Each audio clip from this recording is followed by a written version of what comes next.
Okay, we have here with us Dr. Mazen Mutabaghani, who is, I don't know if I should call you Orientalist, or that will be the opposite to the Orientalist. Occidentalist. Sorry? Occidentalist. Occidentalist. Okay, Dr. Mutabaghani is an Occidentalist.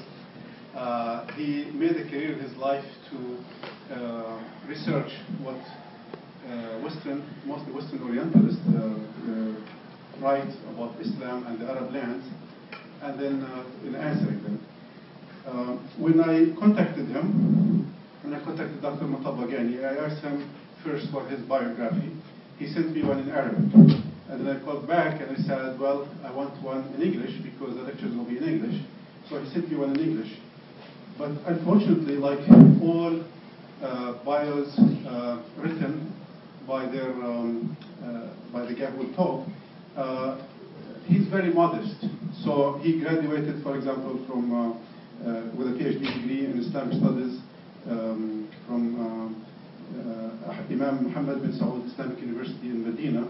Of course, he has he published widely. And I thought, I'm sorry to say this, like you're too modest that your introduction was kind of boring. So I decided to go to Muhammad, your son. And I complained to him, your father is too modest. He sent me an introduction, which is very nice. I mean, it's very impressive. But I want something that will really tell us about the man. Can you help me? So Muhammad wrote a very nice piece about his father. He wrote it in Arabic. And I liked it so much, I decided to let the son introduce his father. So Muhammad is a very young businessman, entrepreneur, and he's very successful.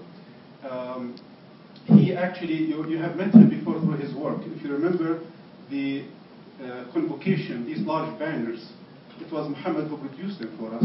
You didn't know that it was supposedly from another company, but they subcontracted him to do the work.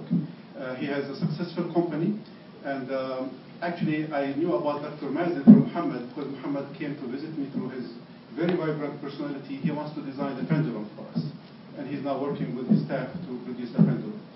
So Muhammad, please come introduce your father to us. And I translated what he was saying. We put in your paper marks, so you can just please push it down button, like here, the arrow, and you reach where you put. Thank you. السلام عليكم ورحمة الله وبركاته.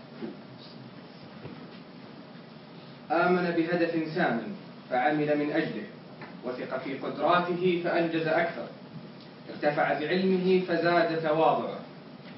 هو أب وأخ وابن وأستاذ، وفي كل أدواره كان وما زال هو شخصه بكل ما يحمل من حب للعطاء وروحه المرحة وطلته البسيطة. يحمل هم وطنه ودينه، يعمل من أجل العلم والمعرفة حتى وصل إلى ما هو عليه اليوم. لثقافته وقيمه ومبادئه جذور راسخة لا تتأثر رغم سفره للولايات المتحدة الأمريكية من أجل طلب العلم في عمر صغير. عاد لوطنه وهو متمسك أكثر بدينه وعقيدته، عمل من أجلها وتوغل بين المستشرقين ودراساتهم ليناظر ويطرح ويفسر ويشرح ويبطل تلك الأكاذيب التي يطعنون بها الإسلام. سافر وحضر وناقش في كثير من المؤتمرات والندوات والجامعات بين دول العالم، حتى أصبح له بصمته التي أثمرت نتاجها بعدد من الكتب والمقالات والحوارات والمشاركات في مختلف المواقع الاجتماعية والثقافية وعلى القنوات الفضائية. غاص بحار العلم في مجال تخصصه حتى أصبح مدرسة يرجع لها كل من أبحر في مجال الاستشراق. أكثر من جالسه أو درس على يده أو قرأ له تأثر به وبفكره. واليوم معنا ها هنا هذا العلامة والمدرسة والصرح العظيم الدكتور مازن بن صلاح المطبقاني ليحدثنا في محاضرة بعنوان الاستشراق ومواقفنا بين القبول والرفض، سائلين المولى القدير أن يوفقنا وإياه لخدمة الدين والعلم والوطن. فليتفضل مشكورا.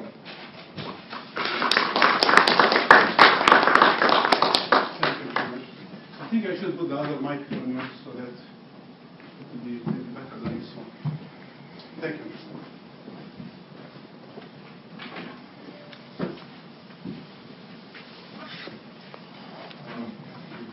اشيل عنك اساعدك.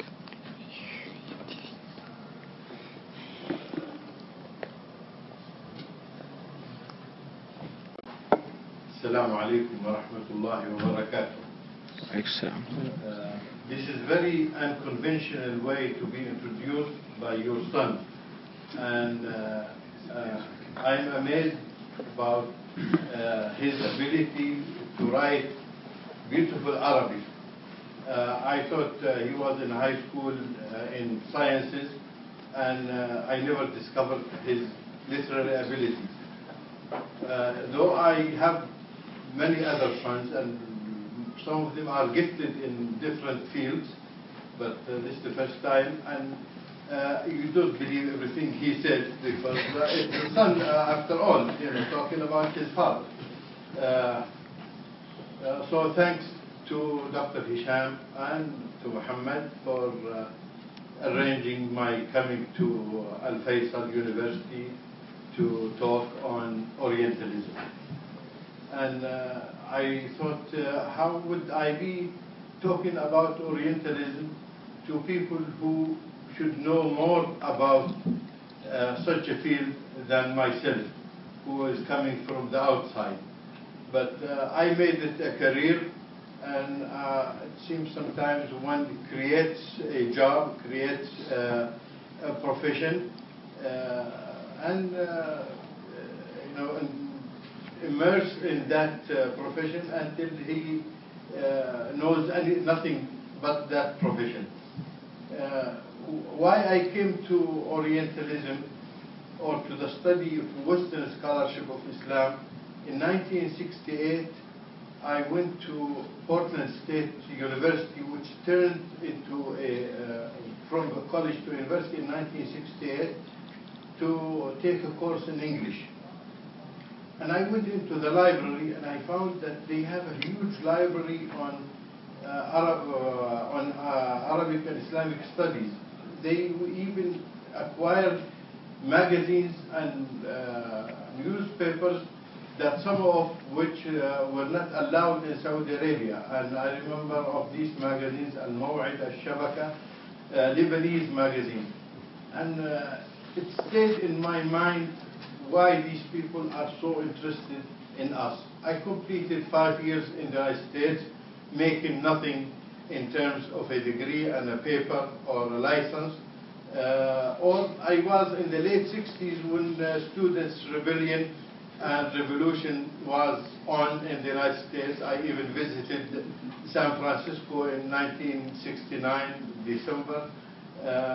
So I didn't want to have a tag. So I came back without a degree.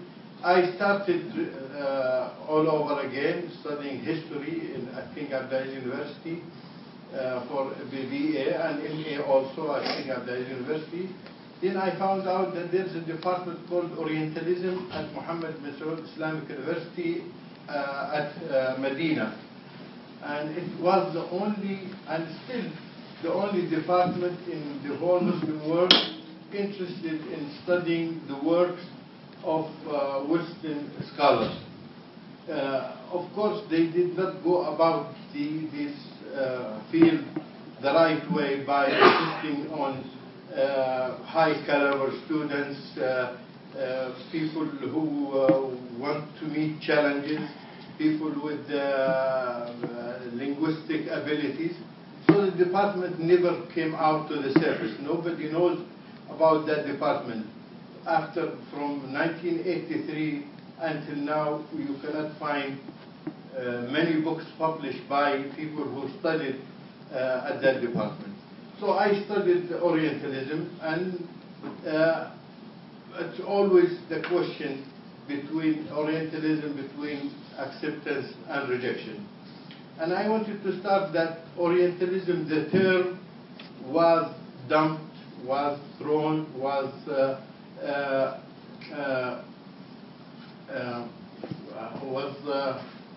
dropped in 1973 at the International Congress of Orientalists that was held in Paris. And it marked the 100th year of the conferences that started in 1873. They decided that they don't want to use the word Orientalism anymore. And there was a debate between Western scholars whether to continue using the word Orientalism, Orientalist or not. Of course, things changed. I mean, there is not the Orientalist that like Hamilton Gibb or Goldziher or Snow Hornquay or Bernard Lewis or Montgomery Watt. These Orientalists are not there anymore. And you cannot take somebody who is specialized in Middle Eastern studies, in economy of the Middle East, in the politics of the Middle East, in gender issues of the Middle East, and call him an Orientalist. The Orientalist is somebody who was trained first in language, in philology, in history, and he knows so much. And there was no real specialization. Even you take Bernard Lewis, for example, one of the last great, so-called great Orientalists. He wrote in history, in language, in faith, and in different fields. So they decided to not use the word or the term Orientalist and Orientalism from 1973. Of course, as they say, the term lingered in the Eastern European countries and Russia and Eastern Europe, and I think they still use the term Orientalist. And I remember in 1997 there was the 35th International Congress of Asian and North African Studies, and there were 238 Russian scholars, and they compiled their presentations in 2 volumes, small booklets, and they were still calling themselves Orientalists. But this morning I said, if the West doesn't want the word Orientalism, how is it in the Google? And Google gives us sometimes a good sign of how the word is still there or not. So I put Orientalism and I found 5,820,000 mentions of Orientalism. Orientalist, 3,280,000.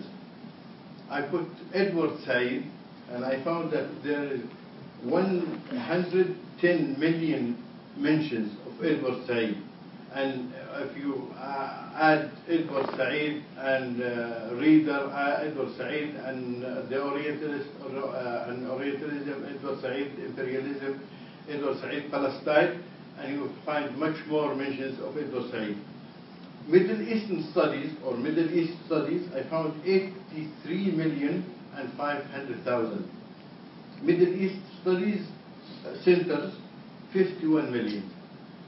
And then I turned it to Arabic, and I found still in Arabic, which is much poorer in content, the internet, for Orientalism, 1,240,000, and for Orientalist Mustashriq, 774,000, and Edward Said, 284,000. So Orientalism, the term, is done away with, or is not any longer applied to most or almost all scholars now in the field of Middle Eastern studies. But in the Arab world, we are still clinging to the term, and we have our own views of the term. The question of Orientalism between acceptance and rejection. The beginning of the critique of Orientalism or the debates between Muslim scholars and Western scholars probably started in the late 1900 between Jamaluddin Afghani and Ernest Renan about the Arab and Muslim mentality, and I think Muhammad Abdu joined the discussion.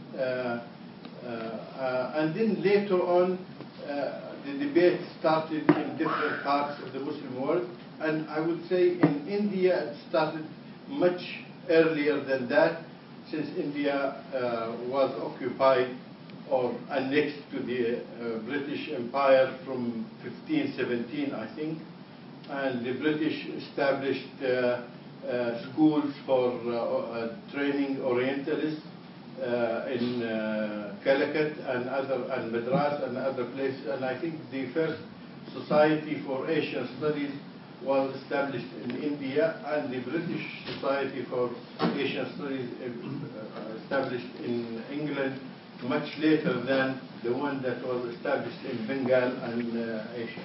So there was some debate, some argument, some refuting some of the writings of Orientalists, but at the same time, even though the writings of Orientalists revoked much criticism and dislike in the Muslim world, at the same time we had a great number of Muslim scholars who almost accepted anything that comes from the West.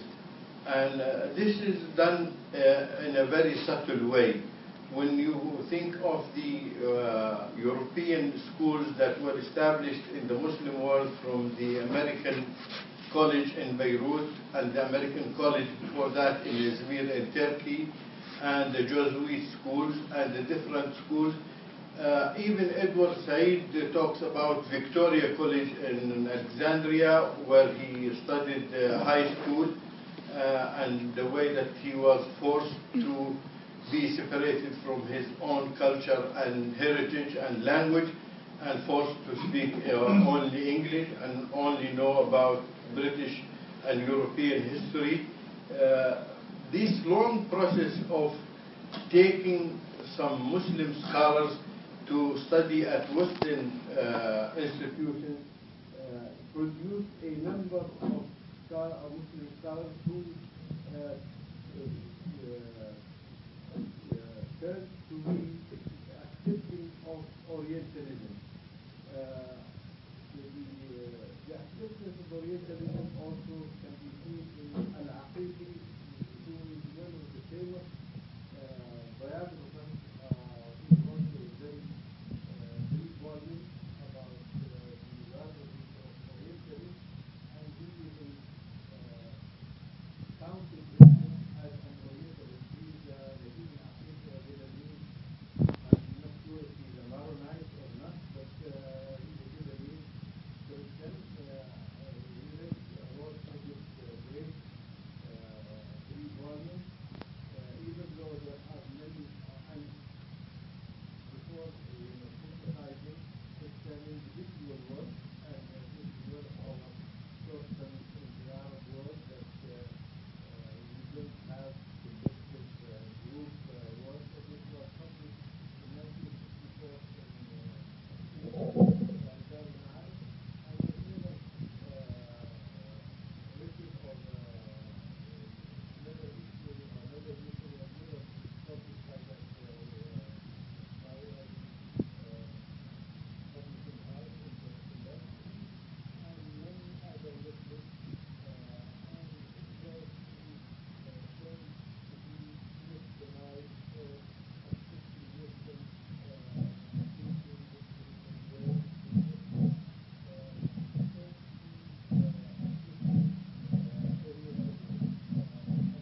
King Abdul University and maybe at many other universities, there are professors who would say to their students, and it was said to me one time, if your professor does not contain any English or foreign references, will not be accepted.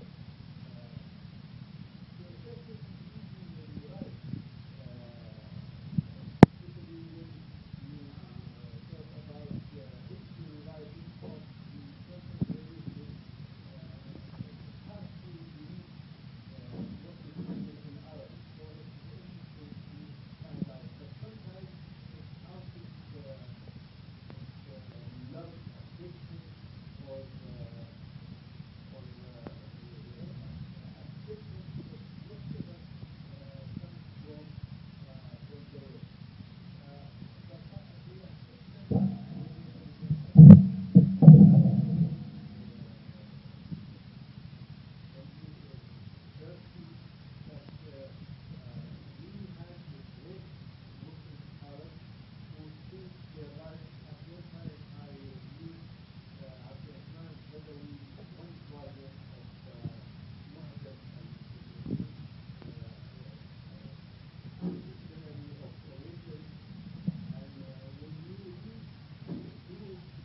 seems to his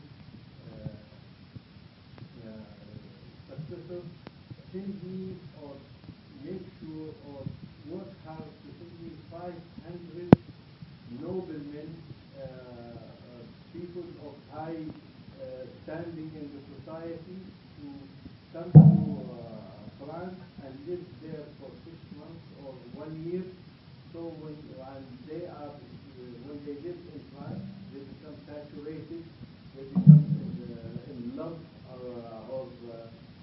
with our culture, with our greatness. So when they go back to their country, they will be our supporters, our aid in the future. This did not happen according to Mahmoud Shakir. So Muhammad Ali came in Egypt, and in the early 1900s, he had a French Orientalist as an advisor called Jomar, who suggested to him or advised him or I wouldn't say ordered him, but made it look very acceptable and practical to send Egyptian students. So they chose tens of very bright Egyptians to go to France, to stay there for so many years. I would not take everything that Mahmoud Shakir said, that they did not gain much knowledge or but the idea that when they are in France and after so many years they become very familiar, very acquainted with the French culture, and when they go back to their country, they will try to spread such ideas and culture. In Morocco, Mohammed al-Manouni wrote a very big volume on the Moroccan Renaissance in the modern age, الذي يحدث في المغرب في العصر الحديث. And one of the sultans of Maghreb sent also some students to France, and when they were there, their term finished. The advisor asked for permission to let them stay much longer, so they are filled with affection and love, or to get deeper knowledge of the French greatness. So this idea about Orientalists being involved in very big move in the Arab and Muslim world by taking young people to the West and I wouldn't say indoctrinate them, but influencing them in certain ways. Besides that, the people who did not or rejected Orientalism, they took some of the writings of Western scholars who misrepresented Islam, distorted Islamic facts, distorted Islamic history, and the examples are plenty of them, countless examples about such distortions. That's why in 1978, when Edward Said came to the field with his famous book. But before Edward Said, we should know that there were a number of Muslim scholars who wrote about Western scholarship of Islam or Orientalism. Mustafa Sibai in 1959 published his book As-Sunnah wa Makanatuha fi al-Tashri' al-Islami, the Hadith tradition and its place in Islamic jurisprudence, and he refuted or discussed or debated some of the Orientalist works, like the famous writings of the famous Hungarian Orientalist Ignaz Goldzeher. Besides Mahmoud Shakir, Malik bin Nabi also wrote about Orientalism. He had a small booklet about Orientalism, but he wrote about different areas of scholarship.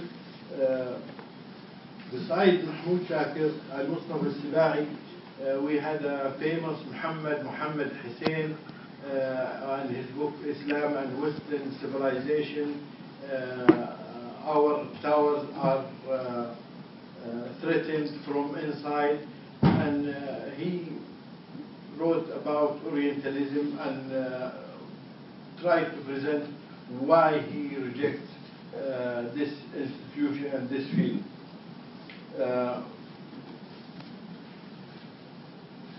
The debate that started after Edward Said's book, I was reading Zachary Lockman or Luqman Zakaria.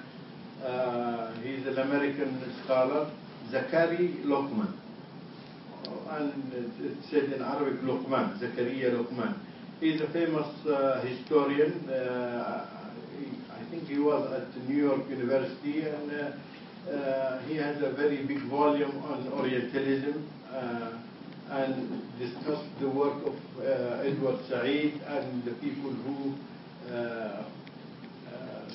criticized. There's even a big volume called Edward Said, a reader, that compiled most of the writings that were published in the West about Edward Said's book. But Edward Said, even though he might be called rejectionist of Orientalism, but Edward Said is a literary critic, and he knew Orientalism from a certain number of books and publications of the West, and the biggest criticism of Edward Said that he focused on French and British Orientalists, and he left many other countries that he did not discuss, like German, North European Orientalists who also had a very important contribution to this field. The idea of rejecting Orientalism is not to be an enemy of this field of study of this institution. To my mind, by spending the last 20 years in this field, I would say Edward Said and there are many writers who wrote about this field are involved in some academic talk, academic discussion, rather than knowing what is really going on in the field. When you take Paul Finley's book, They Dare Speak Out, and the influence of the Jewish Zionists in Arabic and Islamic studies, that in the last 50 years they implanted hundreds of students and teachers in this field. And since 2001, a huge catastrophe, I would call it, happened in the field of Middle Eastern studies when Martin Kramer published his book Ivory Towers, when Daniel Pipes established his campus watch and things like that. What's more important than the discussion, the academic discussion, how Islam is represented, how the image of the Orient is represented in the media, in scholarship, in academia. This field is still under the control to a certain degree by Western powers, by the American government and the American enterprises. In 1993, the American government issued some decrees and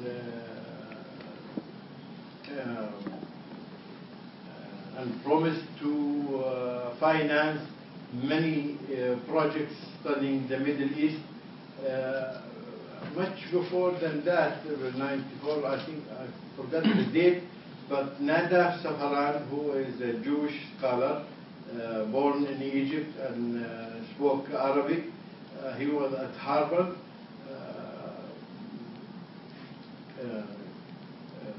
He was at one time in total cooperation with the CIA, and it was really a very big scandal when he organized the conference in 1976 or maybe before that, with the support and the finance of the CIA. And when people discovered that the CIA is in the conference with their money and with their directions, many scholars did not attend the conference, and I think even Harvard had to force him out of the field. The idea of not rejecting Orientalism, but to be open-minded, what is Western scholarship of Islam and how Middle Eastern studies are undertaken in the West, is when you look at the number of PhD and MA theses that were granted at European universities and American universities, what are these students studying? And you just take this, quick survey of the titles of the dissertations of Arab and Muslim students, you think that they are going there just for a vacation, to spend some leisure time and come back with as little knowledge as possible, when the student is not of high caliber. So they don't mind giving him a degree, and you find that the subjects of the dissertation are sometimes very, very trivial. And it's a big joke about the number of degrees that are granted. And even somebody said that the site of the Department of Justice of the United States has very many cases of Saudi students who forged or had degrees that are not genuine or not authentic. Second thing is that when they take the huge number of students to study in Western universities, and this can be attributed to Orientalism, because in 1961 a British commission was visiting the United States with a grant from Rockefeller and Ford Foundation. They visited 10 American universities and 2 Canadian universities. One of them is McGill and Montreal. And McGill has one of the oldest Islamic studies institutions in Canada. And they found that the Arab and Muslim students are studying subjects that about their own countries. And the Hayter and his group were wondering, why are you coming here to study your own problems? The truth is that the European American universities are working with their governments to attract these young students to come to Europe and the United States to study their own problems, provide the very detailed data about their own country, and as Edward Said tells us, they work as small agents to the United States. 2 years ago, the International Institute of Studying Islam in the Modern World, IAS, I think in Holland, they were giving 50 grants, 32 for MA theses and 18 for PhD. And I visited Leiden and I met students. One of them was studying the plight or the situation of the Indonesian labor home workers in Saudi Arabia. Why would an Indonesian girl do a PhD thesis on such a subject in Leiden and not in Indonesian university or some other place. But at the end, these students are serving the purpose of Western governments and Western countries. There is so much to say about Orientalism. It's not, I would say, not to reject, but to understand and not to counter the activities of Western scholars of Islam. It's about time that we in the Arab world, Muslim world, start to establish centers, departments to study the rest of the world. And I have been crying out, shouting, screaming, why we are not studying the rest of the world. If the West is interested in studying other countries, let them do that. It's their prerogative. I mean, their full right to do whatever they want. I mean, why should we be against the scholarship of Islam in the West when sometimes a lot of good things happen in that field? But at the same time, where is our role in studying the rest of the world and presenting ourselves to the rest of the world? When you enter any bookstore in the United States or Europe and go to the Islamic section about Islam, you will find only 10% or even less than that of these books are written by Muslims. We are not publishing, we are not presenting ourselves to the world, and we are not interested in studying the rest of the world. I think Edward Said, Bernard Lewis wrote in his book, The Muslim Discovery of Europe, and he said these Muslims are not really interested in others. They are self-centered, they are or think themselves self-sufficient, they have no curiosity. He may be right about our situation today, but we were not like that when the Muslims were the leaders of world civilization. When Ibn al-Hasan al-Haytami went to India and spent 10 years, and some people say more than that, and he learned all Indian languages and dialects, and he learned all about their religions and their culture. And we had Osama ibn Munqidh, and we had many travelers. Before we had the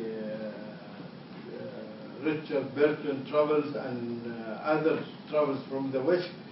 Muslims were traveling all around the world, and they knew the geography of the world, Al-Idrisi and others.